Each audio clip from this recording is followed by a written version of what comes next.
Unsakpa me, O Lord.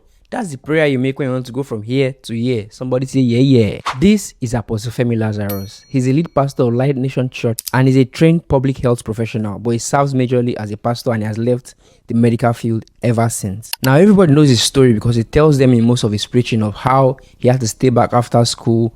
He couldn't go for NYC straight. All things that God took him through just for him to learn. Now, this story is one that most people have never heard before. It is easy for someone to go from grace to grace. Everybody rejoices. But imagine someone that is already feeling like, I think I've gotten there. And then God says, you're not going to follow.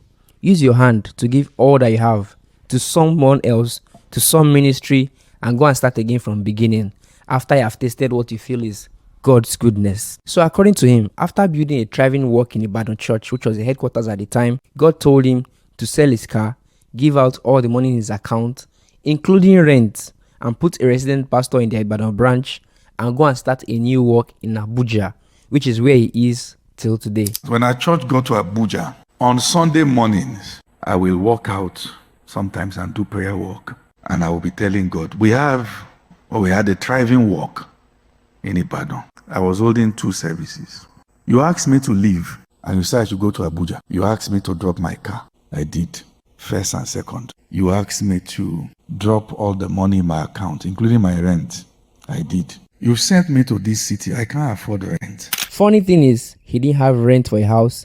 He didn't have car. He was married at this time. He had people who believed in this assignment so much that they quit their job and followed him straight to Abuja. Now at this point, they were all sleeping in different places because they didn't have money to rent a house at the time. They could only rent a church building and they had a church office there.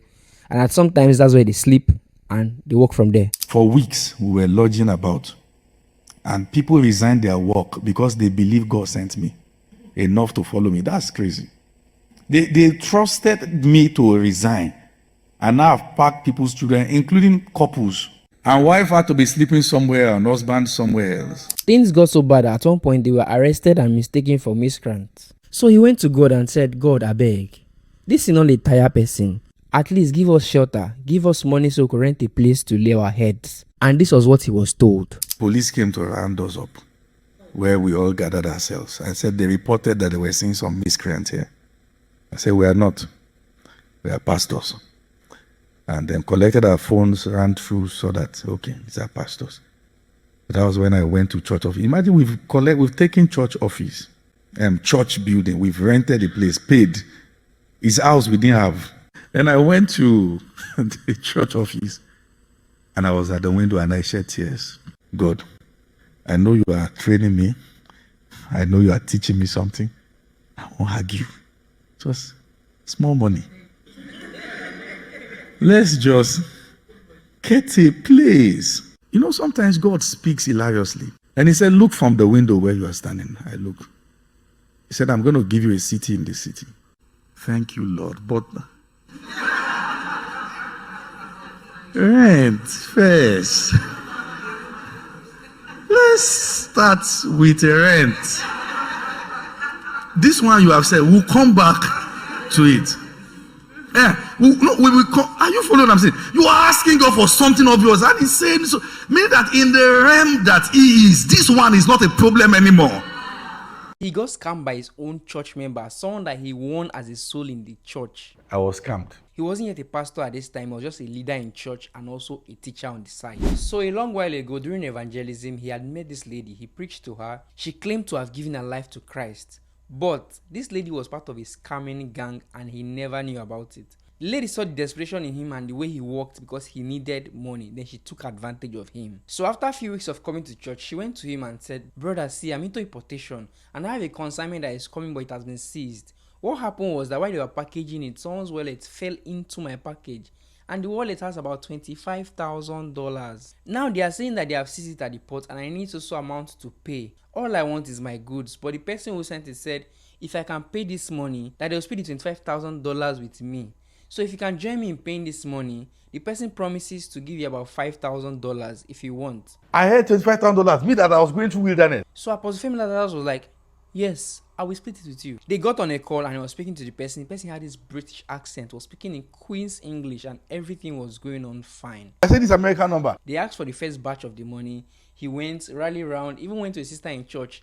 borrowed her school fees. When she was telling him, I'll need this money next week, he was like, calm down.